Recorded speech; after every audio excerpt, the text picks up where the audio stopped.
ওই ফামু লোক একটা ভিতরে লোক একটা নিতে হয়েছে অনেকটারে। এ আব্বাস এদিকে রে কি অবস্থা তোর? কাম একটা আছে, যাবি না? ও বেটা যাইম তো এখন আর বেটা কোনো কিছু নাই হইছে বেটা বহুত দিন ধরে ওই জানোয়ার গুলো কন্ট্রাক্টর লজ কোচিং মজ্জা করি কোনরকম চলে এলাম কাম টাম ফালাই।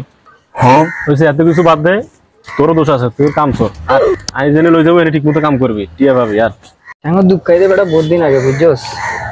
ইডেটি দেখছস, ইডেটি ভাঙ্গি তারপর যাইতে হইব, তারপর টাকা দিব, বুঝছস?